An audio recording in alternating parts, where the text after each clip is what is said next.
Les voy a pedir pues que tengan paciencia, los niños quieticos, pues estamos grabando por efecto de que hay que subir esto a las redes. Entonces les pido ahí quietud mientras enseñamos la palabra. Pónganse de pie un minutico, hermanos, un minutico. Gloria al Señor. Y leemos en el capítulo 4 de 1 Timoteo. Voy a leer el versículo 6 para ya entrar en materia. Dice así la Escritura, hermanos: si esto enseñas a los hermanos, serás buen ministro de Jesucristo, nutrido con las palabras de la fe y de la buena doctrina que has seguido. Padre, bendícenos en esta mañana cuando vamos a estudiar tu palabra.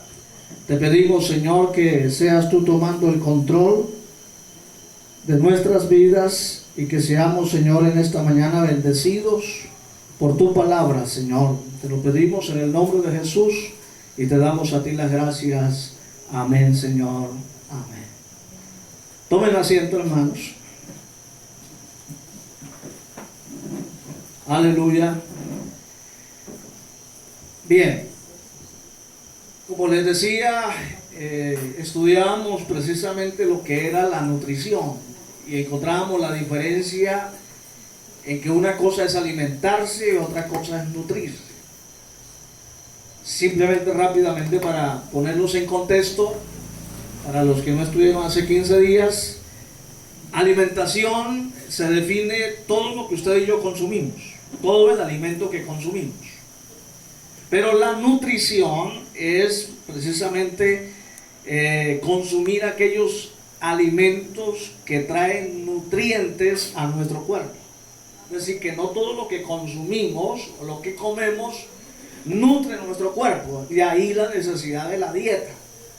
Por eso se requiere pues de saber qué alimentos nos dan determinados nutrientes para nuestro cuerpo, y de hecho una buena nutrición pues trae consigo una buena salud.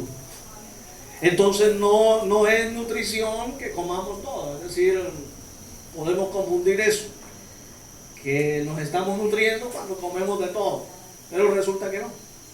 Entonces hay que saber qué dieta es la que necesitamos. Cada persona pues lógicamente no. Si va al médico y hace un estudio nutritivo, le van a decir, bueno, su cuerpo necesita esto, su cuerpo necesita aquello, etcétera, etcétera, etcétera. Y cada caso sería particular. No todos podemos ni necesitamos la misma dieta, porque hay especificaciones, vamos a decir, específicas para cada persona en particular. Bien, hoy vamos, hermanos, a detenernos en los versículos que siguen hasta el versículo 16, y ahí vamos a encontrar la dieta apostólica. ¿Qué es lo que Pablo le enseña a Timoteo en este caso y a la iglesia para que seamos bien nutridos? ¿Ven? Bien nutridos. Necesitamos una dieta para nutrirnos bien. Entonces vamos a ver qué es lo que Pablo le enseña a Timoteo, y de hecho nos lo enseña a nosotros. Alabado sea Dios. Versículo 17 dice: desecha las fábulas profanas y de viejas, ejercítate para la piedad. Lo primero que se tiene que hacer en el caso de la dieta apostólica, Pablo dice desecha. ¿Pero desecha qué? Usted sabe que si usted va al médico y le dice, bueno, por sus condiciones de salud, esta es la dieta, seguramente le va a decir usted se tiene que abstener de consumir X o Y alimento o determinada bebida. En algunos casos le prohíben tomar el café, el chocolate, la Coca-Cola, que es tan rica, pero hace daño. Entonces eso habla de desechar, hay que desechar ciertas cosas. Pero Pablo es específico aquí y dice desecha las fábulas profanas. Una fábula es un cuento, ¿cierto, hermano? Una fábula es un cuento que utiliza animales, pero es un cuento, no pasa de ahí. Y hoy, hermano, hoy por hoy, en el ámbito de la iglesia hay mucho cuento chino. Y por eso no podemos tragar todo lo que escuchamos, ni todo lo que encontramos en las redes sociales, porque siempre mi recomendación es, a veces escuchamos a determinadas personas, pero no sabemos quiénes son realmente, porque no los hemos visto. No sabemos si son casados, si tienen familia, si son homosexuales o no lo son. Entonces tampoco podemos nosotros abiertamente consumir todo lo que venga de las redes sociales. Y en esos casos hay mucho cuento chino en las redes sociales. Hay mucho cuento barato, mucha doctrina barata, como decíamos hace 15 días. Alabado sea el Señor. Por lo tanto, hay que desechar todo aquello que no nos edifique. Todo cuento por ahí, toda fábula, toda doctrina extraviada, toda verdad camuflada dentro de una aparente verdad, hay que desecharla en el nombre del Señor. Dice, y de viejas. ¿A qué hace referencia? Porque cuando uno lee eso, ¿a qué hace referencia eso? Pues digamos que dentro de la cultura griega se tenía precisamente muchas historietas de la antigüedad. Y entonces Pablo, pues como está en ese contexto cultural griego, le dice a Timoteo, tenga cuidado con esos cuentos de viejas. O sea, ¿y quiénes son de alguna manera las que tienen mayor facilidad de contar las cosas? Pues las mujeres, ¿no? Pero lo está haciendo con respeto, ¿no? Lo está haciendo no con desprecio ni tratándolas de chismosas, sino porque ellas tienen la capacidad mejor que nosotros los hombres de transmitir una información. Entonces, desde ese punto de vista, Pablo le dice, desecha ese cuento de viejas. Esas historietas de la antigüedad, que lógicamente pues son transmitidas por las mujeres. Ese es el primer punto de la dieta apostólica, desechar. Ahora preguntémonos en esta mañana, ¿qué tenemos que desechar? ¿Qué cosas hemos venido escuchando que en vez de alegrarnos, en vez de edificarnos, todo lo contrario produce? No hay ninguna edificación en lo que escuchamos, más bien nos confundimos. Y déjeme decirle algo, todo lo que provenga de Dios no confunde a nadie. La palabra de Dios no es para confundir a nadie.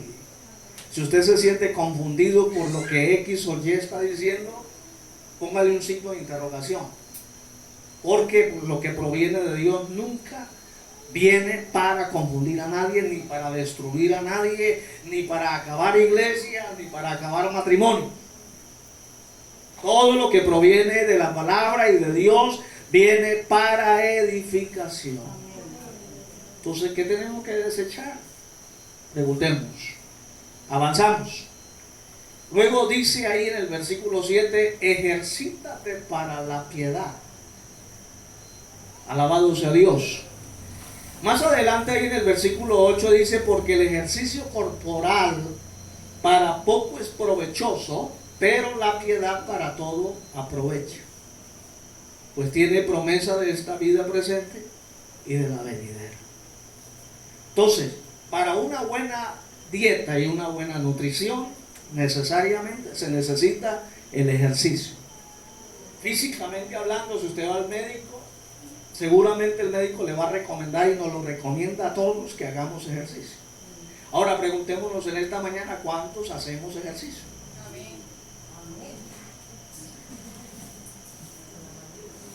No es tan fácil ser disciplinado en ese orden de ideas.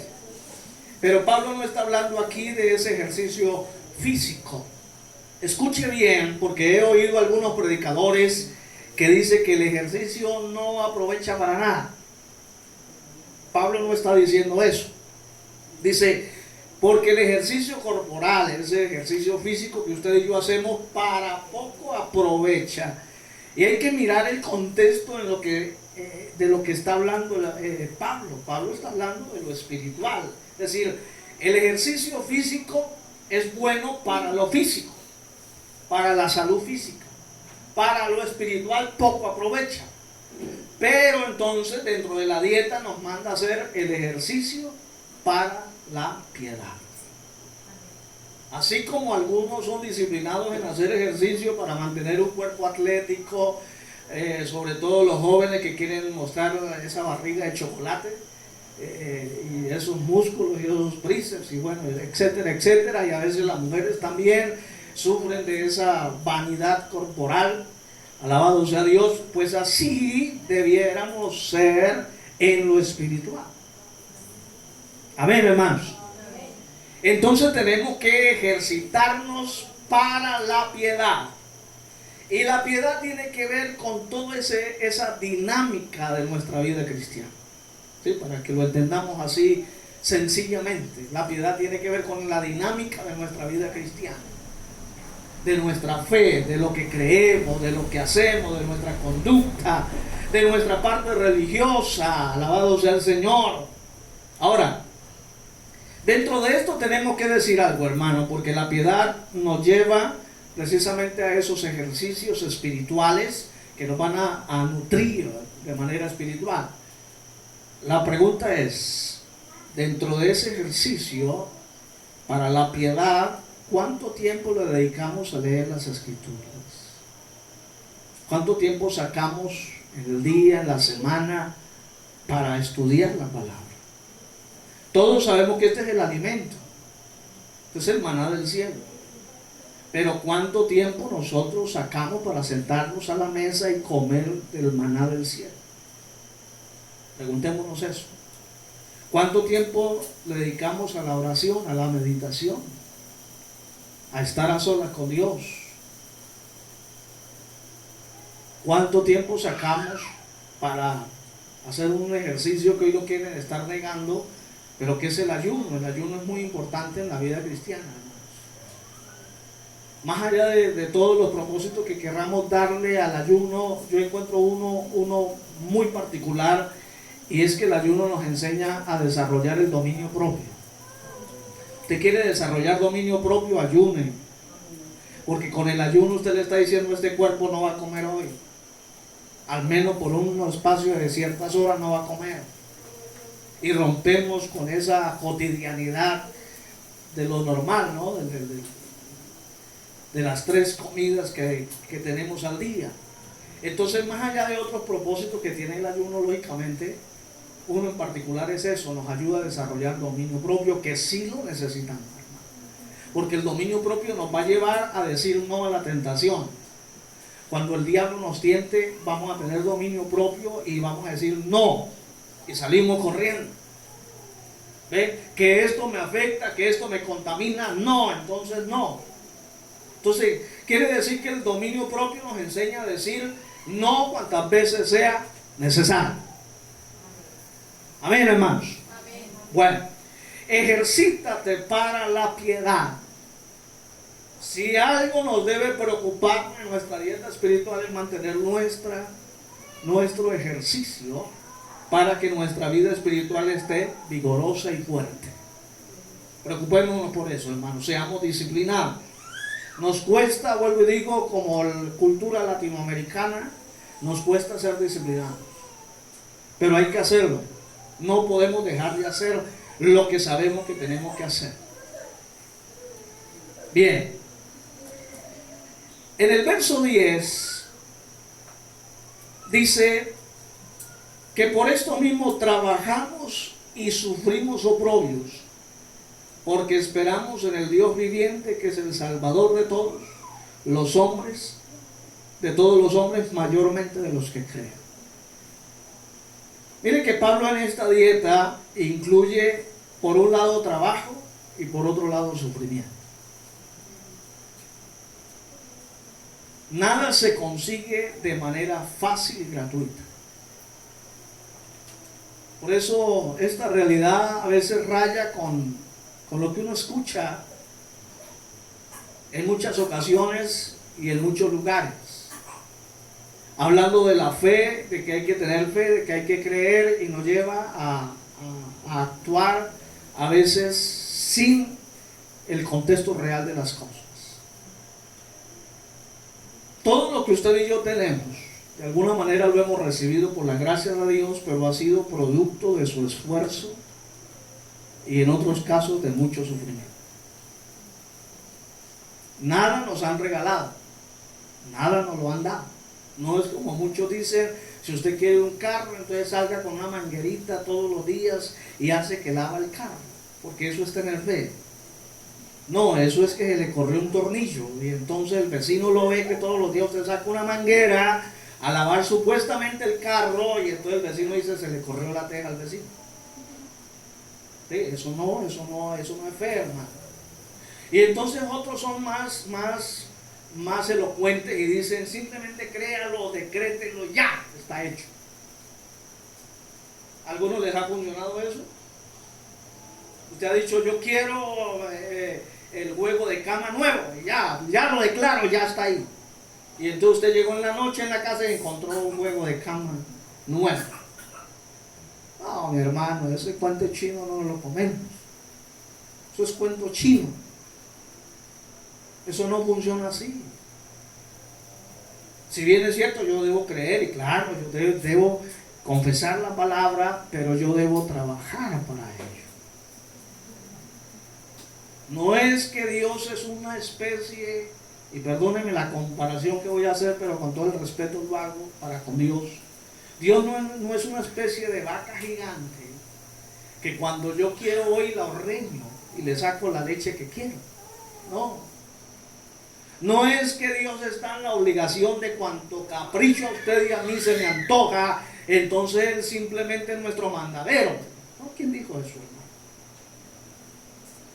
Así no funcionan las cosas.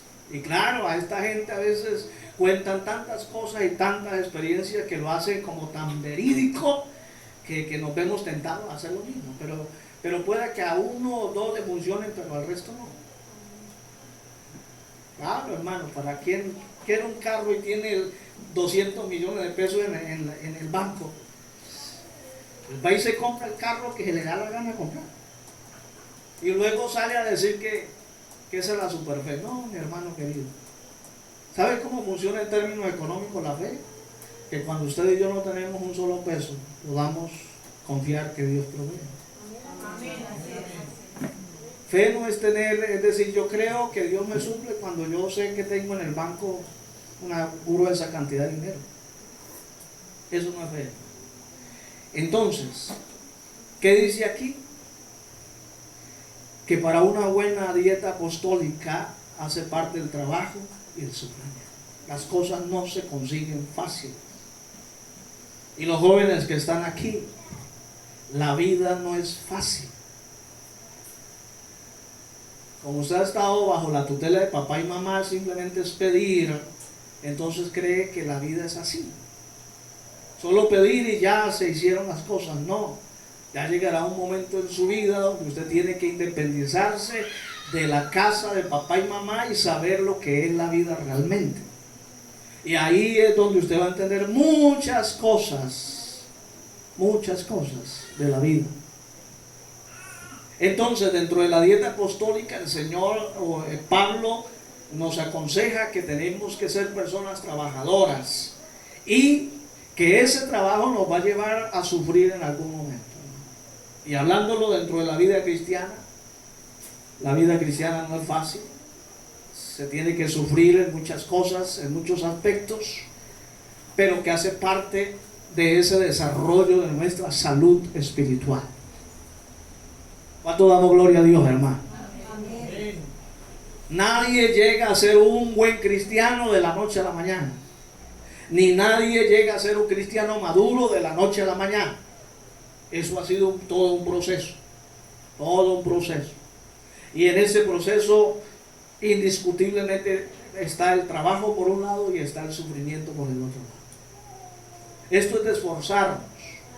Esto es de ponerle una dosis de esfuerzo, de trabajo, y eso nos va a llevar a sufrir un poquito también. Amén, hermanos. Amén. Ese discurso que a veces venden, que venga Jesucristo, conviértate y todos los problemas se te acabarán, eso no aplica, eso no funciona. A lo mejor usted se habrá dado cuenta que después de que se convirtió al Señor, se le vinieron los verdaderos problemas. Se ganó enemigos, su familia se le puso en contra.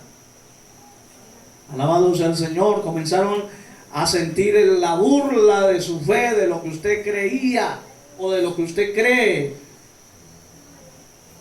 Así que, mis hermanos, esto no es tan fácil como muchos quieren hacerlo ver. Así que para llegar a estar donde usted y yo estamos, nos ha costado. Hablo con los que de pronto tienen unos cuantos años en la vida cristiana y sé que no ha sido fácil para usted. Si nosotros le contáramos por todas las que hemos pasado, nos ponemos a llorar juntos. Pero esto no ha sido fácil. Para estar uno aquí no ha sido fácil. Pero pues tampoco decimos que es imposible, no. Todo en la mano de Dios es posible. Y hemos entendido cuáles son el secreto para poder permanecer en el Señor. Y eso hace parte de esto, del trabajo y del sufrimiento. Quien no le guste el sufrimiento no sirve para ser cristiano.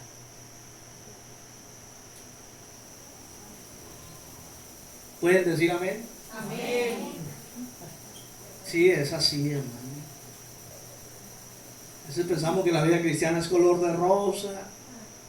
Y a veces tenemos un concepto muy romántico de la iglesia. Pensamos que todos los que venimos a la iglesia somos unos santos. Somos ángeles. Lo único que nos falta es volar aquí en el templo. Pero resulta que la iglesia está compuesta por seres humanos. Y que a veces se nos trata como de resucitar el viejo hombre en ocasiones. Y ya no actuamos como cristianos, sino como humanos que somos. Y es ahí donde muchos tropiezan. ¿Ve? Por lo tanto, no podemos tener ese concepto tan romántico de la iglesia.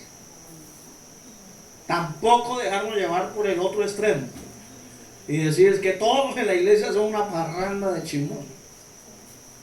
Es que todos en la iglesia no tienen amor, no tienen misericordia. Tampoco hasta allá, hermano.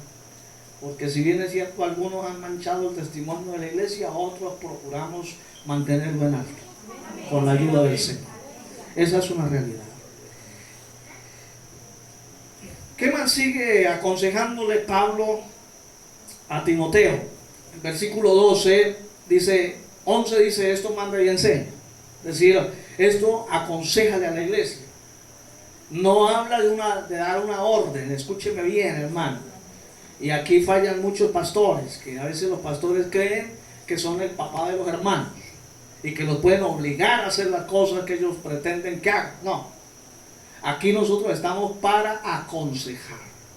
Amén. Me hago entender, hermano, la palabra de Dios no es para imponerla, sino para exponerla. Y esa es la labor que hacemos nosotros. Exponemos la palabra. Pero ya queda,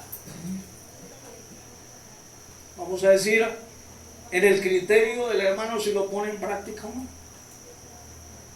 Pero a lo mejor usted habrá encontrado pastores que se creen que son el papá de usted. Y le dan órdenes como si usted fuera su hijo. Mis hermanos, yo he sido pastor muchos años, yo no me he tomado ese tipo de atribuciones. No me he tomado ese tipo de atribuciones, siempre he considerado y he tratado a los hermanos con respeto. Enseñamos con autoridad y hacemos lo que Pablo le aconseja a Timoteo a continuación. Porque es que es muy fácil enseñar o tratar de ordenar, pero a veces flaqueamos o cojeamos en lo que sí. Y Pablo le dice, esto manda y enseña, pero, dice, ninguno tenga en poco tu juventud, sino sé ejemplo. Es decir, aquí le está diciendo, usted manda y enseña, aconseja, pero la mejor manera de enseñar y de aconsejar y que la gente pueda dar respuesta positiva a lo que usted enseña es con su ejemplo. Esa es la mejor fórmula. Aquí yo no conozco ningún concepto pedagógico para que alguien aprenda si no es a través del ejemplo. Usted quiere que sus hijos sean X o Y personas, déles el ejemplo. Usted quiere que su hijo no mienta, pues enséñeles a decir siempre la verdad. Y no que cuando llegue allá el cobrador de la cuota, dígale que no estoy. ¿Sí? porque fácilmente lo hacemos. Fácilmente lo hacemos, y entonces el niño va en el subconsciente y dice, bueno, pero entonces hay casos donde yo puedo mentir. Y la mentira no se justifica desde ningún punto de vista. La mentira es mentira bajo cualquier contexto, hermano. Amén, hermanos. Entonces, sé ejemplo de los creyentes. Y vuelvo y digo, en esto escasea, y me incluyo ahí, los que somos pastores y predicadores, escaseamos en esto. A veces simplemente pensamos que porque soy el pastor tengo el derecho de enseñar lo que quiera, sin que yo me vea en la obligación de primero practicar. Y ahí es donde cojea la cosa. Porque la pedagogía cristiana nos enseña que antes de yo predicar algo, yo debo haberlo aplicado a mi vida. Si yo enseño algo desde aquí es porque yo lo hago. Si no lo hago, mi hermano querido, mejor no lo enseño. Más bien me corrijo y le pido a Dios que me enseñe y que yo pueda practicar eso antes de enseñar. Porque vuelvo y digo, de nada me sirve decirle, hermanos, mire, el culto comienza a las 9 de la mañana. Por favor, seamos puntuales y yo llego media hora después. ¿Sí me hago entender, hermano? Pero si yo le digo, el culto comienza a las 9 y usted pasa por ahí faltando un cuarto para las 9 y ya ve al pastor en la iglesia y dice, bueno, ese es el ejemplo. ¿Ve? Entonces me voy a ver motivado a llegar temprano, o al menos a la hora. ¿Por qué? Porque el pastor que está enseñando lo hace. Amén. Alabado sea el Señor. Bien. Entonces Pablo le